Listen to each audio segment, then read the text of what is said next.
From creepy crawlies to slimy gunky things, these are the top 10 most terrifying creatures you've never heard of. Starting off in our number 10 spot, we have the Japanese spider crab. Now I know what you're thinking. Okay, all crabs look kinda scary. It's not really that deep. But the Japanese spider crab is something else. First of all, their legs can grow to be almost 4 feet long. That's like half the length of an adult human being. And those legs are super thin and gangly, kind of like a spider's legs. The body of the crab is also flat and round, which just makes this thing look even more alien-like. These things are already creepy enough, but they can get even creepier. They live up to 100 years and can grow to over 20 pounds. So if one of these things latched onto your leg, there'd be nothing you could do about it. In our number 9 spot today, we have the Mexican walking fish. This creature has honestly got to be some kind of sick joke from Mother Nature. You've got a fish that's able to walk on land. What next? Are we going to start seeing squirrels that fly or frogs that drive cars? It's just too much. So these so-called walking fishes can actually go for around 6 hours out of water. And they do this by essentially using their fins as legs and walking across land. I guess technically it's not really walking, but I'm sure you get the picture. These fish have also been known to travel up to 6 miles in search of new waters. That's like a marathon. And when they're done with their walk, they can jump into the water and swim around like any other normal fish. They don't need to rehydrate or anything either, because while they're walking, their skin secretes a slime that keeps them moist. Talk about resourceful. In our number 8 spot today, we have the Goblin Shark. Oh, hey, look at this little guy. Isn't he cute? Well, don't be fooled by his looks, because this shark is actually pretty deadly, and he's definitely not a fan of humans. They call this particular species the Goblin Shark because its appearance is similar to that of a goblin. And yeah, that's not a very nice comparison. In fact, this shark is one of the ugliest creatures I've ever seen. Its long nose is drooping and droopy, and its jaws are always kind of falling out of place. And of course, it's got those big beady eyes. These sharks can grow up to 12 feet long and can weigh over 300 pounds. They also have an electric field around their head that allows them to detect prey before they even see it. And the way they hunt is by basically launching their jaws forward and eating whatever is in front of them. They're also known as the vomit factory because their guts don't fully digest their food, leaving them no choice but to regurgitate their waste. Yummy. In our number 7 spot today, we have the aye-aye. The aye-aye is a creepy-looking lemur from Madagascar, and the scariest part about it is that it has a very high mortality rate after birth.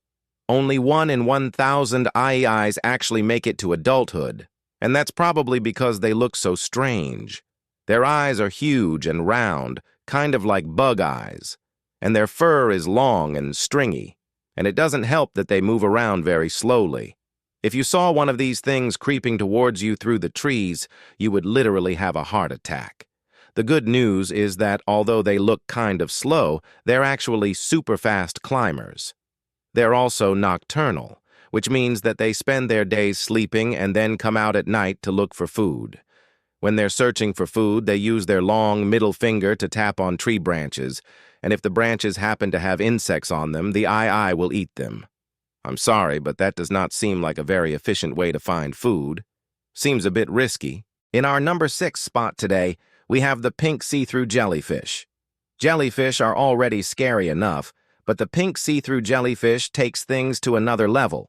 As its name suggests, this jellyfish is both pink and see-through, and you can see basically everything inside its body, including its organs. These jellyfish are found in the northern Pacific Ocean, and they typically only grow to be about an inch in diameter. Even though they're small, they're still very dangerous and can cause paralysis and even death in humans. These jellyfish can also glow in the dark, which is another reason why they're so scary. How many things does this creature have to do before we say that's enough? You can see these jellyfish in Monterey Bay Aquarium. But please don't touch them because doing so would both hurt the jellyfish and yourself. In our number 5 spot today, we have the human fly. If you've ever wanted to see what a human centipede looks like, you might want to take a peek at this bad boy right here. The human fly is an insect that lives in the Amazon rainforest, and it gets its name because it flies around with other insects stuck to its back. And yes, those insects are there willingly. They form a sort of symbiotic relationship with the human fly, because the human fly protects the insects, and the insects provide food for the human fly. It's honestly like the whole premise of Starship Troopers, except this is real life, and it's not nearly as entertaining. Some of the insects that hitch rides on the human fly include ants, beetles, spiders, and even other human flies. The human fly is also known as the ant rider and the spider horse, and it's easy to see where they're getting these names from. They're super creepy and honestly kind of disgusting. In our number 4 spot today, we have the Hellbender. The Hellbender is a type of salamander that's found in the Appalachian Mountains, and yeah, I think its name is pretty self-explanatory. I mean, look at this thing. It's literally like a mix between a salamander and an eel. And it's honestly one of the weirdest creatures I've ever seen. Hellbenders can grow to be over 2 feet long, and they typically live in cold, fast-moving streams. They're also known as the lasagna monster because their gills look like sheets of pasta. Although the Hellbender is called the lasagna monster, it's actually not very good to eat. It's bony and kind of bland tasting. However, the Cherokee people used to eat Hellbenders, and they believed that doing so would cure a toothache. In our number 3 spot today, we have the zombie ant. Zombie ants are real, and they're even more terrifying than they sound. So these horrifying creatures are created when a fungus infects an ant. The fungus then starts to control the ant's behavior and eventually takes over its entire body. Once the zombie ant is created, it starts to bite other ants and turn them into zombies as well. Before long, you've got an entire colony of zombie ants. And since ants are naturally very strong, the zombies are also very strong. Researchers believe that these zombie ants could be used as a natural form of pest control because they can eliminate entire colonies of other insects. Unfortunately, the fungus that creates the zombie ants only works on certain types of ants. Otherwise, we'd have every insect problem solved in no time. In our number 2 spot today, we have the Redlipped Batfish. This creature has got to be some kind of joke from Mother Nature.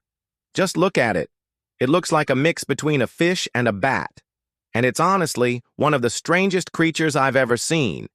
The red-lipped batfish is found in the waters of Japan and China, and it typically grows to be about 4 inches long. They get their name from their bright red lips, which they use to suck up small fish and plankton.